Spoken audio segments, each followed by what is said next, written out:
exploring Fortheringhay village, castle and its hidden history of a decapitated queen.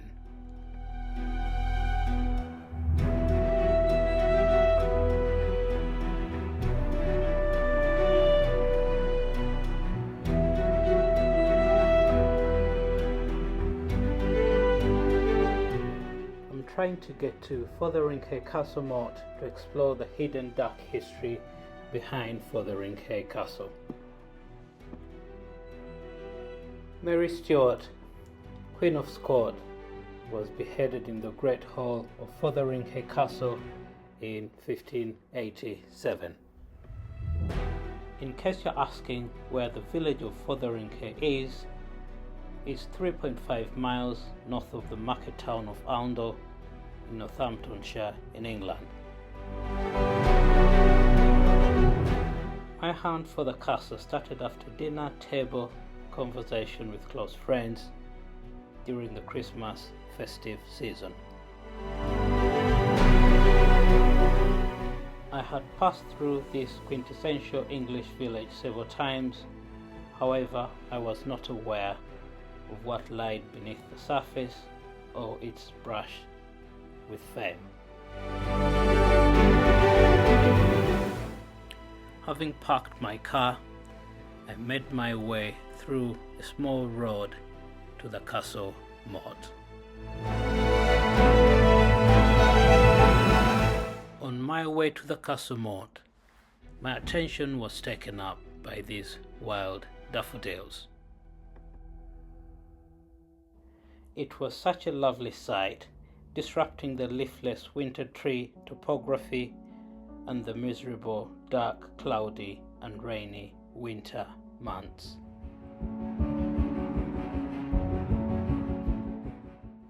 At last I'd made it to Fortheringhay Castle Moat. The journey to the castle moat has come with its challenges. On several occasions I visited the castle moat only to find that it had been closed off. And when I finally got there, I was pursued by a few sheep that chased me off the castle grounds, strong winds which prevented me from taking aerial shots. Not having the British weather on my side, I had to agree that there was nothing like a perfect moment, so I had to make the moment perfect. Making my way up the gentle climb, I reflected on the history behind this unassuming place.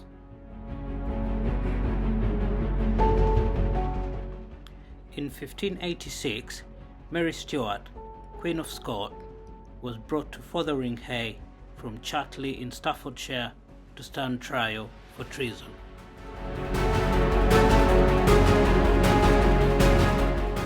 Why Fortheringhay? Because the castle was set in a marshy landscape where access was difficult, especially during the winter months. It was felt by the authorities that the unfortunate Scottish Queen would be more secure at Fortheringhay, and the location would put off any rash attempts to free her by force.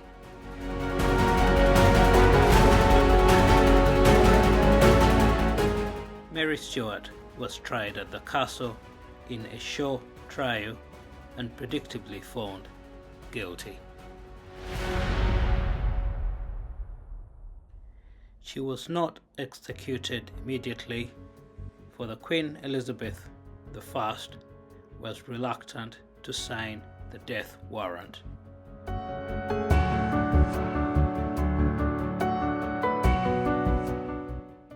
Finally, she was executed in the Great Hall.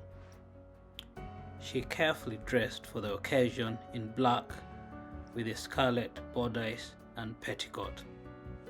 The colors carefully chosen because they represented martyrdom.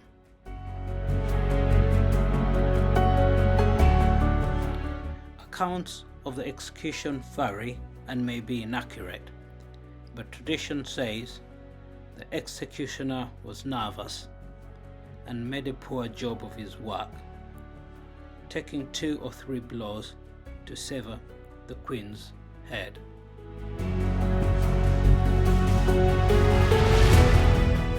One version says that when the head rolled from the body, the executioner went to pick it up by the hair, only to have the hair prove to be a wig and came off in his hand.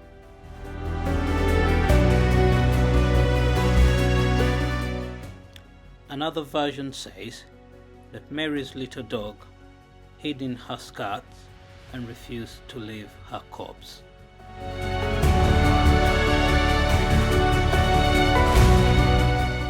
Mary's body was left on view at Fortheringhay until when it was carried at night to Peterborough Cathedral for burial.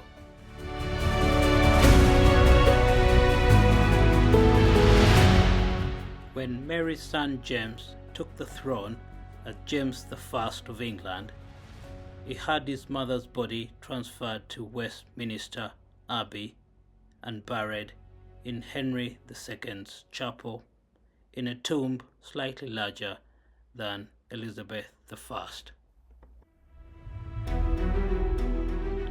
After Mary's beheading, the castle was allowed to decay completely. It was eventually sold, and the local people began to rob the site of building stone. The castle was finally dismantled completely in 1628.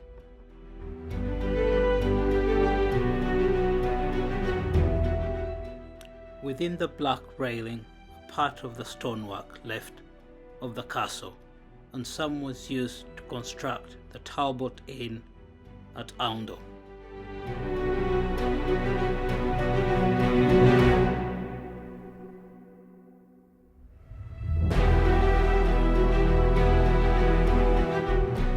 The second remembrance plaque reads, Fortheringhay Castle. This masonry from the castle keep was set up and protected by the Peterborough Archaeology Society by permission of the Lady Vantage AD 1913. The third plaque reads, in memory of Mary Stuart, Queen of Scots, beheaded in the Great Hall of Fotheringhay Castle, 8th of February 1586/7.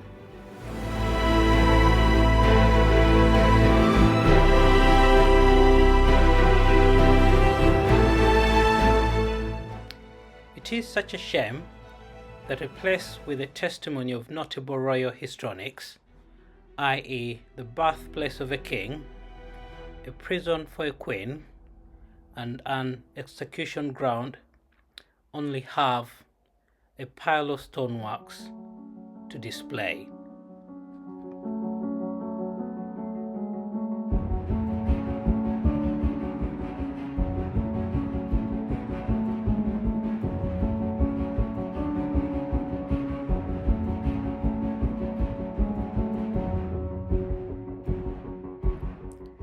Here we go. This timid, docile-looking shape initially chased me off the castle moat. I'm not certain if I was a threat to their territory or they thought I'd come to feed them. Unfortunately, I couldn't film my sheepishly maneuvers with the shape as I was busy gathering my filming bits and bobs.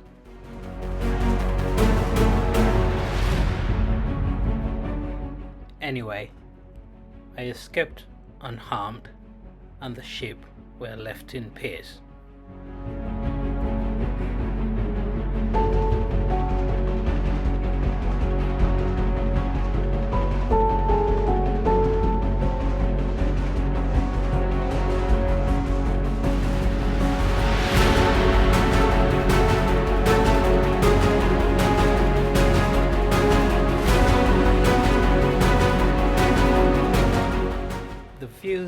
were nothing short of striking. One is able to appreciate the preserved scenery of Northamptonshire countryside.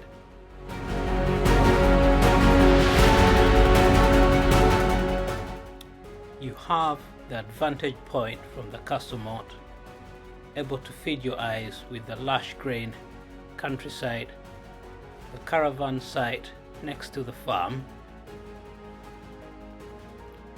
and River Nene to the right of the castle moat.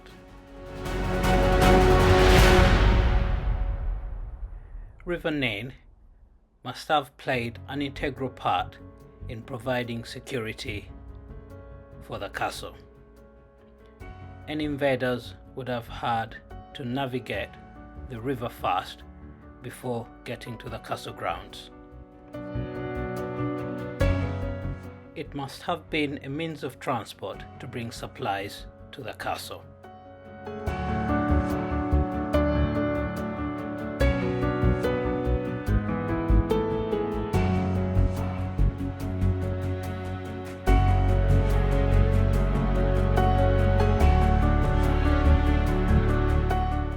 Fotheringhay Bridge in a distance is a picturesque narrow single lane 18th century bridge that leads in and out of the village depending on which direction you're coming from.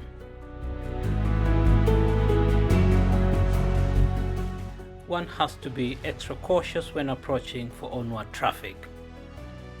Luckily, traffic trickles through the village.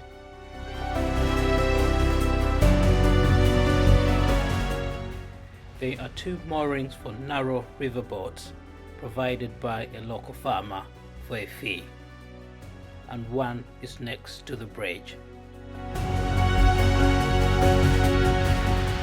Fotheringhay Church at 3 o'clock exhibits vital village history, is a big attraction for visitors, and is closely linked with interesting historical figures.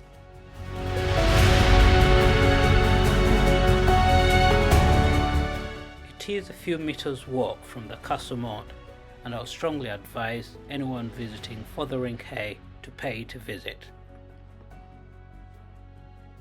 Such splendid views of River Nene, twisting and turning through this part of Northamptonshire to pour its waters in the sea.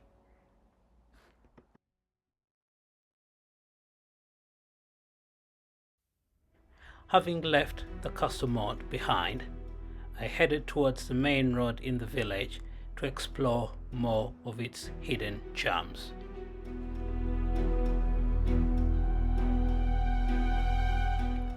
I chose to walk through a narrow path next to the Marham Road as it seemed shorter.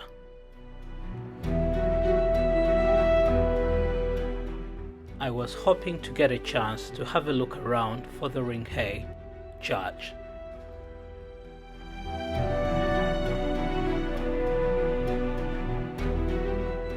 I could not help myself but stop and steal another glance at the daffodils.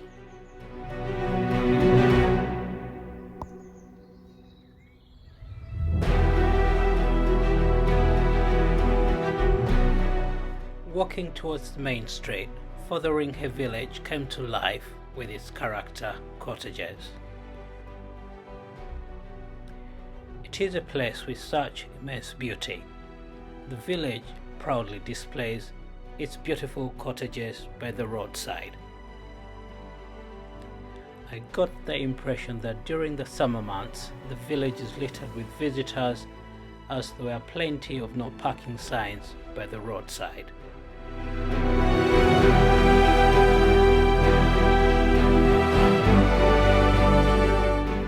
Plaques on the main road reminded one of its claim to fame.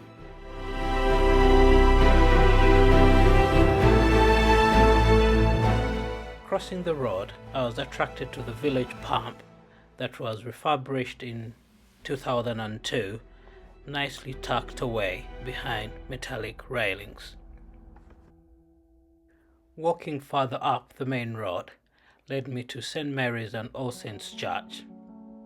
The work on the present church was started by Edward III, and it was completed around 1430, and it cost around £300.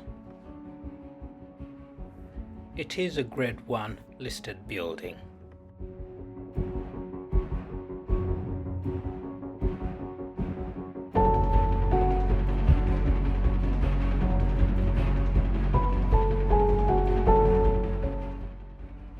I eventually got to the church entrance and service was to start at 11 o'clock.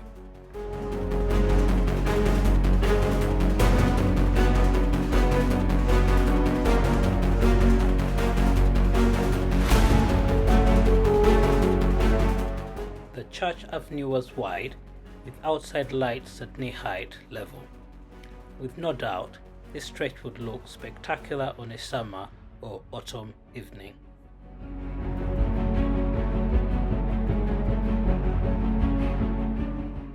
There is a massive old wooden door with a rich brown color at the church's main entrance. It was closed at the time I visited, and I dared not open it.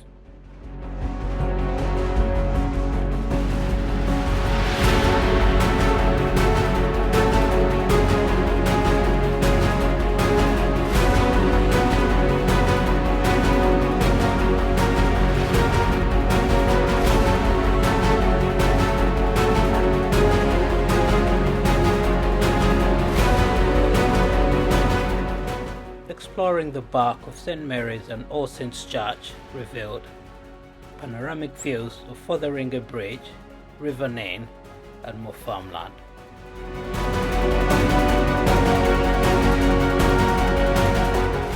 I came across another flock of sheep. These were timid and frightened by their uninvited visitor. My intentions were not to interrupt their feeding, so I quietly left them to enjoy their meal.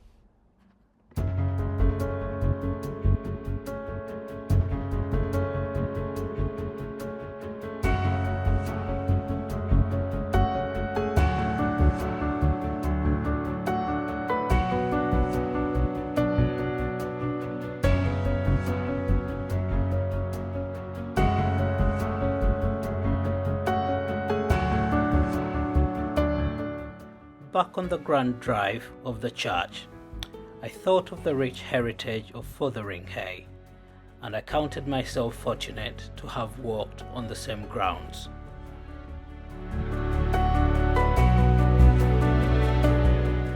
If you ever have a chance to visit Northamptonshire, please make it a point to visit Fotheringhay village.